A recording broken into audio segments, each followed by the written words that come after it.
Today we're going to go over the exterior inspection checklist.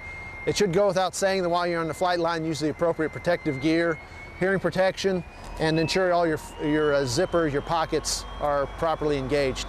Okay, to start with, we begin the inspection here at the door seal. We want to look around the perimeter of the opening to ensure that there's no damage, and also the gasket that seals against the inflatable seal looks undamaged as well. The exterior handle of the door should be stowed after you open it initially, but in case it's not, you want to ensure that it's stowed at this time. This is an example of what it would look like if it's not properly stowed. Static ports on this side, there are two of them, located on the bottom part of the fuselage here. Here you're looking to be sure that there's no obstruction, no paint or oil contamination. As we work up, you'll see the AOA vane. Here you want to gently rotate it and ensure that it moves properly. Next is the windshield wiper. Again, the key word is gentle. You want to gently lift it up from the fuselage and ensure that it's not seized or frozen in position. You also want to pay close attention to the clip, the retaining clips on the windshield wipers, and be sure that they are in the proper position, they haven't failed.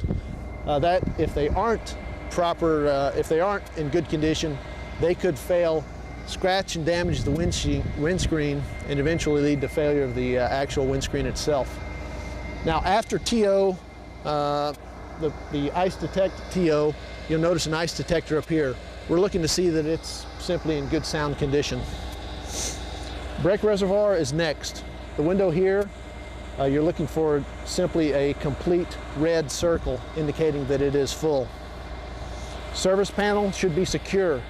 Now, it's not unusual to find this open if you've got a crew chief attached, because you'll see this is the headset connection for the crew chief. If it is open, he'll be sure and close that before you launch. Moving down again, the pitot drain port. Here you're looking to ensure that it is closed. Next is the nose gear. Here we're looking for several things. Overall condition of the nose wheel, including the rubber tire.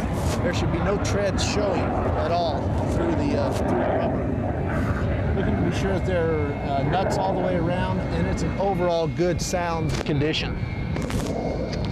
Moving up, pay special attention to the nose gear torque link. It's not unusual to have this disconnected for towing purposes, so you want to ensure that it's been properly reconnected. This is an example of the torque link completely disconnected. This is an example of it connected, but with a pin not in the proper position. And then finally, we have an example of it properly stowed. Pay close attention here to the actual position of the pin and the retaining clip and wire as it's stowed around the pin itself. While you're in this position, it's real easy to look up as well on the nose gear uplink. If you get in this position, you can look up forward and see that it's in the proper location. You also want to ensure that the forward doors are closed and flush with the fuselage. While we're down here, we're looking up at the cabin air discharge duct. You got two of these, ensure that they are clear. Moving towards the front of the aircraft, we're going to look at the nose at the landing light door and ensure that it's flush with the aircraft as well. It'll be obvious if it's not flush. Up here to the pitot tube, we're looking for several things. If you look on the back of the pitot tube, you'll notice two small openings. Moving towards the front, you'll notice one large overall opening and then two smaller openings within that main opening in the front. Okay, as we move around the nose of the aircraft, we'll see another pitot tube. This is going to be inspected exactly the same way as the one on the other side. Next is the oxygen service door. Here we're ensuring that it is secure. As a technique, some pilots will open it to get a readout of the actual oxygen pressure. This is a duplication of the reading you'll see from the co-pilot seat. Again, landing light door, ensuring that it's secure and flush with the outside of the aircraft. Environmental scoop should be clear, especially if you're running the aux cool. Next item is the oxygen blowout disc.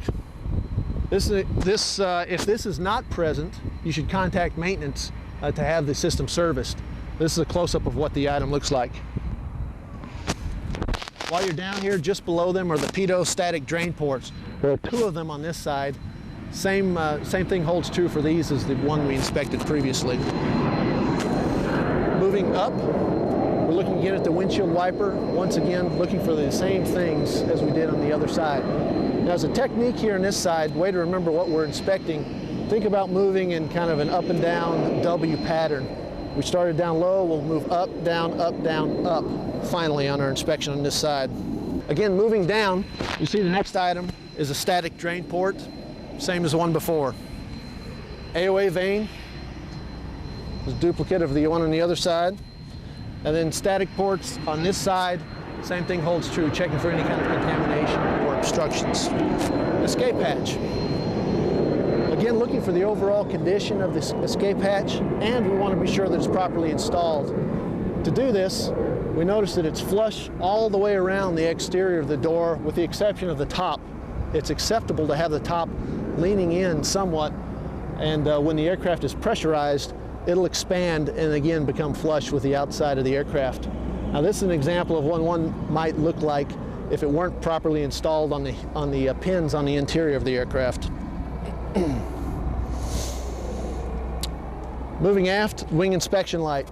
Pretty simple, just looking for the overall condition and be sure it appears to be in working order. Wing leading edge scoop, directly underneath it, ensuring that it's clear. Now, for the generator air inlet nacelle, you've got to look straight back at the 6 o'clock position of the engine itself. Again, looking for it to be clear and no obstructions. Dorsal fin air inlet, if you look to the right of that and look at the vertical stab, you'll see an inlet similar in design to the air scoop at the nose of the aircraft, but it's located on the actual dorsal fin. Moving back down to the wing, we're inspecting the wing leading edge. Looking for 2 things here, really. Any kind of damage due to an impact, and also looking for signs of overheat, and that would be shown with discoloration. The fuel filler cap, checking to ensure that it's flush, secure, and that the lever is in the aft facing position. Fuel tank pressurization is directly underneath it. That scoop should be clear as well. That should be noted while we're down here. It's a great time to check the sniffle valves. We've got 2 of them out here in the wingtip. And here, as you'll recall, it's acceptable to have a drop of fuel hanging from it. But if you've got more than that, particularly a stream or multiple drops, you want to contact maintenance. That's not acceptable.